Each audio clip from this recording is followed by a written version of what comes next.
So today I want to talk about this book, which is Her Body and Other Parties by Carmen Maria Macado. It's a debut collection of short stories by an American author. And I want to use it as a basis for broadening the discussion out to a consideration of the art of short stories and particularly short story collections. Because the publishing industry are always saying how impossible it is for them to make any money from short story collections. It's a really difficult thing. And yet I seem to be seeing increasingly debut writers are emerging with a set of short stories first, and then after that they go on to write novels. So they're sort of two conflicting sort of suggestions of the health or lack of the short story. Anyway, so on to this book. The first story, which is called The Husband Stitch, is a brilliant story and the strongest in the collection, which raises a question as why would you put your strongest first? Because it's only downhill from there, which to some extent, with a couple of exceptions, is the fate of this book, and also other short story collections I've read. Whose decision is it to put that story first? Is it the writers? In which case, do they see it as their strongest story? Or is it the editors or publishers? In which case, is there a tacit acknowledgement by them that this is the strongest story, we need it to go in first? Because if you think about a novel, any reader, before they crack open a book, they don't know what world they're going to be plunged into the novel. And those first few pages establish the world, the language, the character, all that sort of stuff. Well, with short stories, you don't have that because you haven't got necessarily that consistency of character and setting throughout. But you still have to have that hook to get the reader to go through the length of the book, not sort of have them close the cover in the bookshop after a couple of pages because it doesn't take their fancy. So there's a logic to having the strongest story first. But behind that, maybe there isn't an acknowledgement that this story is particularly stronger than the rest. It could only be my judgment that this story is stronger than the rest. But it happens too often in collections for me to think that's the case. I think there's a conscious decision to put the strongest story first. And again, it's that, why is there a strongest story? Why are the stories not all of one sort of consistent standard? And of course, with short stories, that's quite hard to pull off, because in a novel there will be bits during the novel where your attention as a reader drops and dips because it's not holding you as much as other parts, but then it will pick up and stuff. That's slightly different mechanism in a collection of short stories, and it's that some stories don't hold you and the level dips. So there's a sort of different dynamic going on there. Anyway, as to the story itself, it's basically the tale of a young woman and a young man, and they fall in love and they marry. And it's a very loving, it's a very positive portrayal of their relationship. The one thing is that the woman has a sort of green ribbon tied around her neck. And even though their love grows and deepens and they have a child, and after they have a child, their sort of sex interest drops off a bit, but then they sort of pick it up again because their relationship is so strong. But the one thing running throughout the story is that she will not let him touch or undo the green ribbon. They could do anything, he could do anything but that. And it's beautifully rendered in that, here is a relationship between two people who have such trust in each other, but she has one secret or one no-go area withheld from him, and it constantly chafes at him, and he constantly wants he wants to possess her whole, and that's the one thing that he can't have. And right at the end, she permits him to untie the ribbon, and the end is shocking.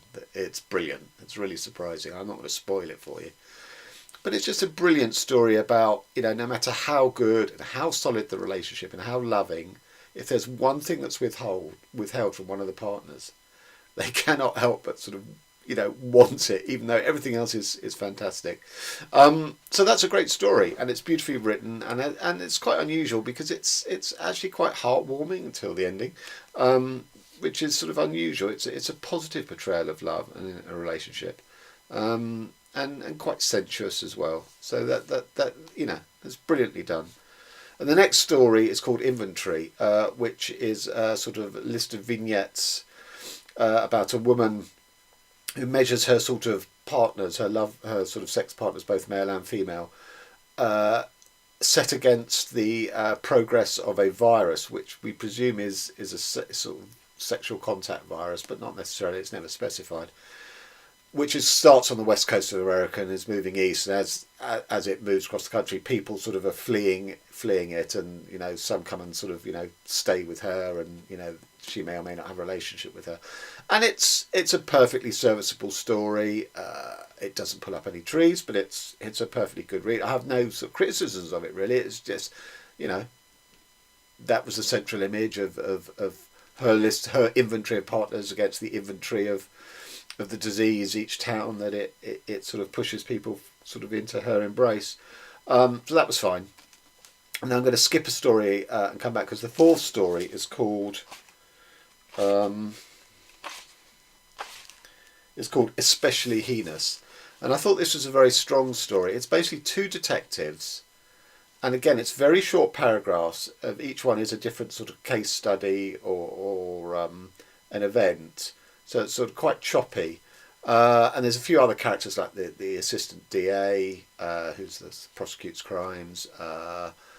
There's the wife of the male detective. And essentially what the story is told in fragments is that a lot of women are being killed, a bit like sort of Bolano's 2666 chapter. Although this is much more satisfying because it's much more sort of embedded and you feel it much more, whereas the Bolano just sort of batters you over the head into insensibility. And these two detectives are sort of mainly responsible. So the female detective starts seeing the ghosts of these women. They sort of persecute her, and when she's alone in her room, and she has a lot of sort of empty, meaningless sex. But these women are always crowding in on her. And the male detective, it's about his sort of the effect on his home life. And there's also a doppelganger set of both detectives, who the unspoken sexual tension between the real detectives gets consummated with the doppelgangers, not bangers, Freudian slip. And they do have a relationship, the doppelgangers. And again, I just found it maybe it's because the form of it, in that it's sort of very sort of short staccato, almost sort of like bullets in a way. I found that really worked, and I enjoyed this story. This is the second strongest story to me in the collection. But the problem for the rest of the book is that two of the other stories echo, or if not echo, actually use the same device. So there's a story called Real Women Have Bodies, and it starts off with a woman who works in a dress shop, and again there's lots of women that are sort of disappearing from society, being killed or murdered or whatever, and they sort of have an existence to her in that they occupy the dresses that are hanging on the rail in the dress shop, which is an interesting idea. But the problem is it's sort of been done in the heinous story, because the female detective was being persecuted by these ghosts, and this is a sort of similar sort of ghost thing, and it sort of dribbles off and doesn't really get resolved in a satisfactory way. And the other story, well,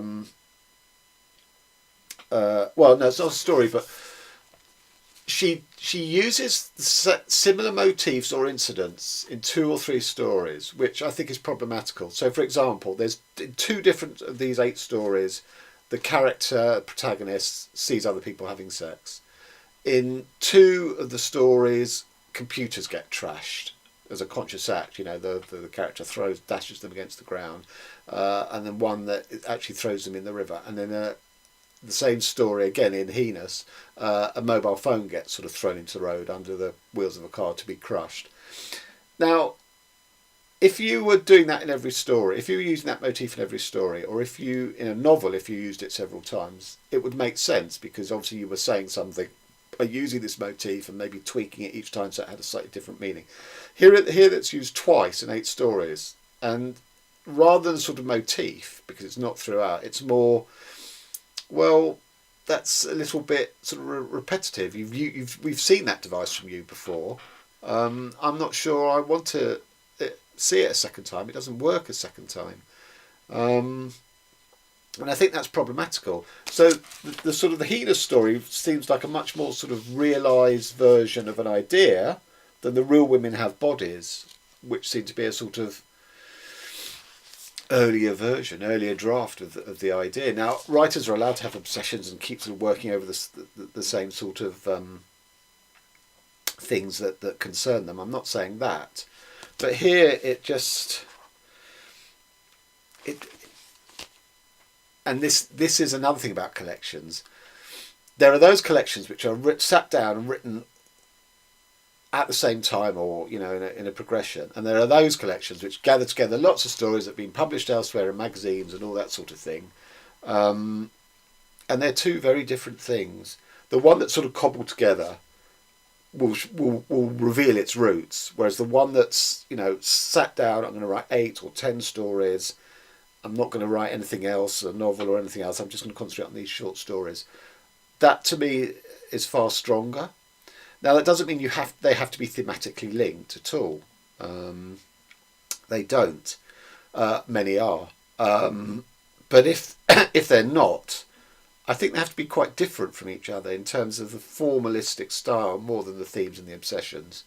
And this sort of falls between the two. I don't know if these are cobbled together versions of things she's had published elsewhere, or their earlier drafts or stuff. But as a collection, in a way, it doesn't cohere for me because the stories aren't different enough from each other. The two I really liked are sort of stand out different, but the rest sort of merged into one another. And I think it's a problem for short story collections. Not only how do you choose the running order, which goes back to what we were saying about your choice of first story, but the running order has to be informed by how this collection was produced. If it's thematically linked, each story, then it's probably going to be easy to choose a running order.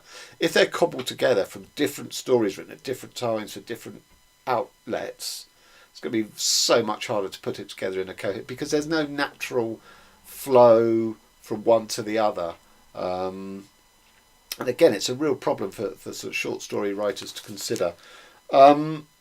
There's a story in here, the third story, called Mothers, which is sort of a bit of magical realism whereby a lesbian couple magically conceive and raise a child, but then they sort of fall out. But I don't like magical realism, but it's only a small element of this story, so that in itself didn't disqualify it from me. But for me, that story just didn't work at all. I couldn't see what it was trying to say. And then the sixth story is called 8 Bites, which is a really interesting idea where a mother has 4 daughters, and the mother will only permit herself 8 bites of any meal, and that's it, then she stops.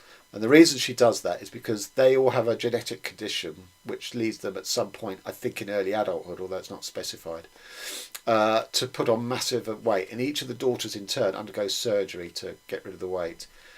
And I think it's a really interesting contrast to the mother's sort of self-discipline, so she has not had the surgery, and the daughters who all succumb. And the 4th daughter to have it is the protagonist of the story, and her own daughter feels that her mother is rejecting her and doesn't like her body because the mother is going to sort of snip off all this excess flesh under surgery. So the daughter is alienated from the mother. And that setup, I think, is very, very interesting. Unfortunately, it goes on to a sort of fairly unsatisfying conclusion, because then it becomes about the sort of the phantom flesh that's been cut off, and it sort of still exists around her in a bit of the same way as the missing women inhabit the sort of the empty dresses.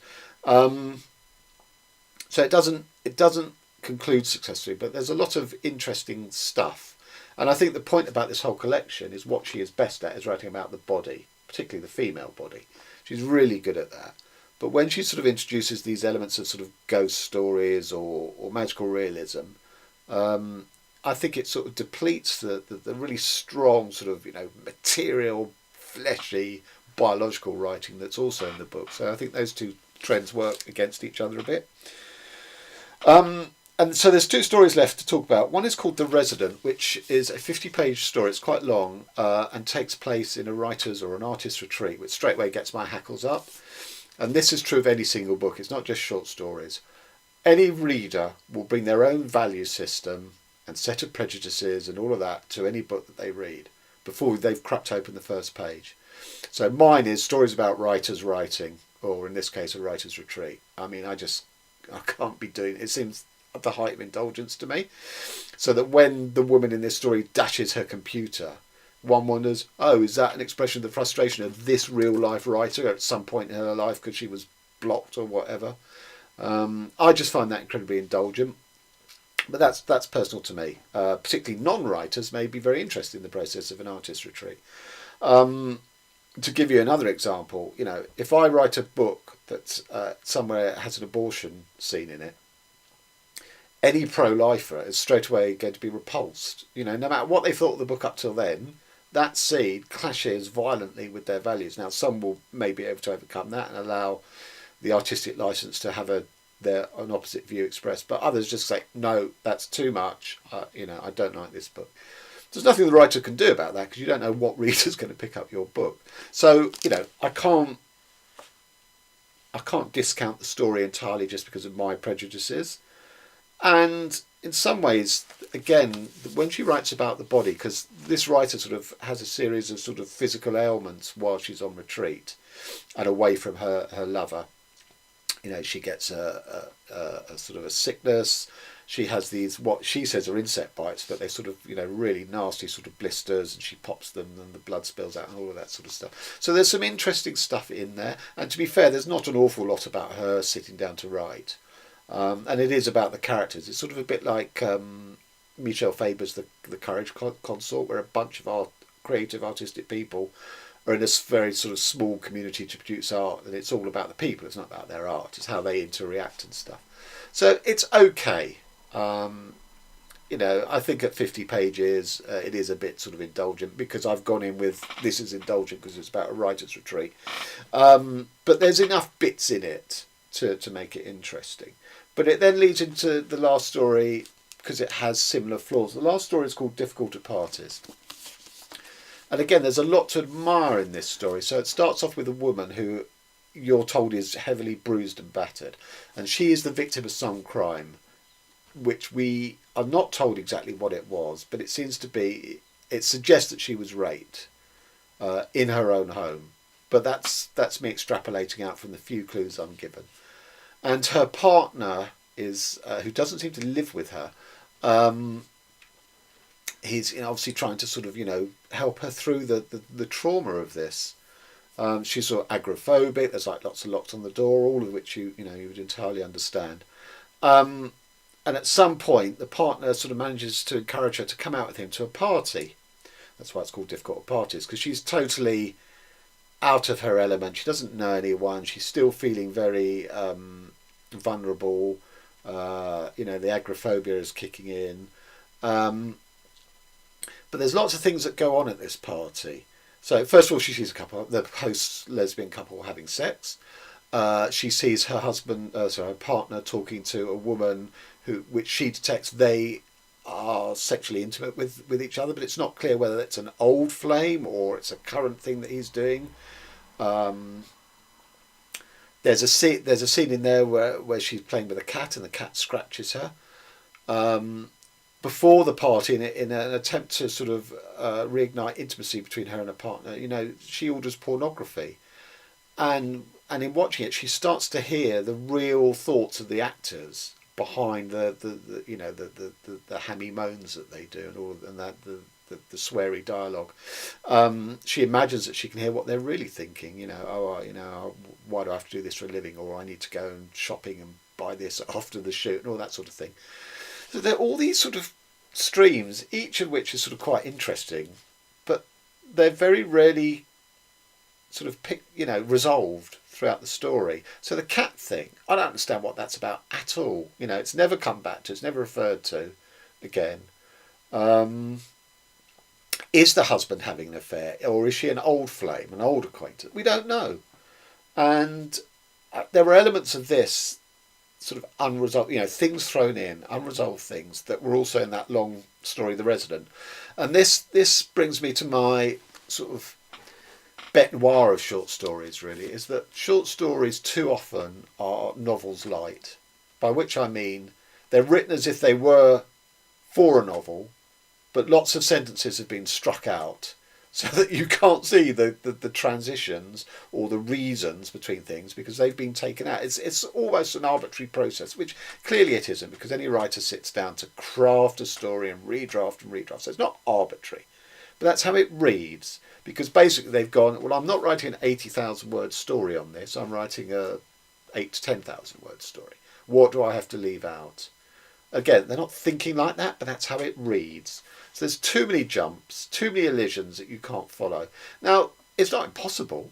She could have gone back at any stage in that last story and told us, well, the husband, it is just an old flame. It's not a current sort of extramarital affair, although they're not married. There might have been a reason to the why she's hearing the voice of the actors in the pornography, or not why there's a reason, but what it leads to, because it just doesn't lead to anything. All these things just dribble to nothing. They lose all their energy, and I find this too much with short stories. I say, although they're novel light, they become novel dense in a way because there's just no way into them satisfactorily. And this is a problem I find time and time and time again with short stories, with that approach to short stories. The thing about the short story should be to mess around with the form, the narrative structure, because in flash fiction you can do that so easily. You've got 1,000 words, so you can do things like lists. You can do things like every sentence begins with the same letter, because you've only got a limited amount. And in a way, a short story should be seeking to do an equivalent at a greater length. So a lot of the flash fiction conceits you couldn't sustain beyond 1,000 words because it would just get too annoying for the reader or too repetitive. So in that story, Heinous, whatever, I can't remember what it's called now, especially Heinous, she does play around with the form because she's very sort of staccato vignettes, each one moving on to another little instant. So although the linkages aren't there, like they're not there in the last story, the style and the form do the work of the linkages. You realise this is sort of a bit like her story inventory. It's a list, and that works. But when you've just got a sort of classical, narrative structure of, paragraphs and moving through from one to another, and you decide to miss out the transitions or the linkages, then it's problematical. So I think short stories should draw their strength from what they're doing with the narrative form to overcome the fact that you haven't got 80,000 words to explain what's going on here. So you have to use the structure to sort of point and direct the reader as to, why it's there. So a mixed collection, and I think it's interesting that it's a debut collection because I've also got a collection of short stories from Jeffrey Eugenides. So his first collection was published last year. Now, he's written 3 novels. He's been writing for 30 years. So he is not a neophyte at this. He is not just starting the journey. It'll be interesting when I read those to see if it has a different overall effect to the likes of this and so many other collections that I've read, where it won't read like an author's first work. It won't read like a collection cobbled together from sending out to literary magazines. I don't know if Eugenides has themed them. I don't know if he's taking narrative stylistic decisions because I haven't read it yet. But it'll be interesting to see. I suspect it'll be more coherent than most just because he's further down the line of the experience of 30 years of writing. So I haven't solved the question, the dilemma I posed at the beginning about short stories, is that the industry says they're impossible to sell, against the fact that so many seem to be produced as first-time outings for authors. As a writer, I like writing short stories. I tend to write flash, which are much shorter, but I have got an as yet unpublished, unsubmitted collection of short stories, so I do write them as well. So I really like them, but I tend not to like reading them. And the main factor is this thing of, because they're novel, they're approached by too many authors as novel light. And there's too much compression going on. A short story is a different form from the novel in the same way as flash fiction is different from short story. And I think authors have to dedicate to that specific form that they've opted for telling that story. And too often they hamstring themselves by adopting all the sort of formalisms and tools of the novel. And that doesn't sit right for short stories. So there you go. This is my first read of 2018. I would sort of give it sort of 3 stars out of 5 because there were 2 really good stories. There were one story which failed utterly for me, another story which was depleted because it had a similar device from one of the stronger stories. And then there were 2 stories at the end which had lots to admire but also lots to really annoy me. And then there was one story which just raised my hackles because of its theme. So just before I go, a very quick note saying the other book I've read this year is Jarrett Kobeck's I Hate the Internet, which is a fantastic book. It's just, you know, what's wrong with the modern digital world. It's just brilliant and funny.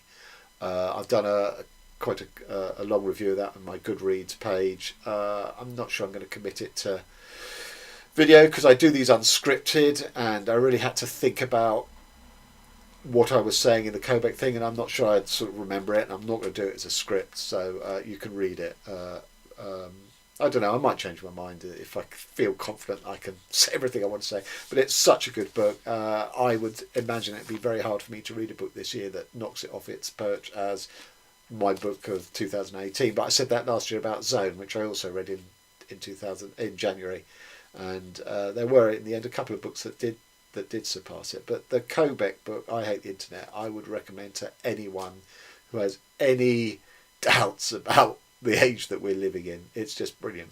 Okay, so for now that's all. Thanks very much.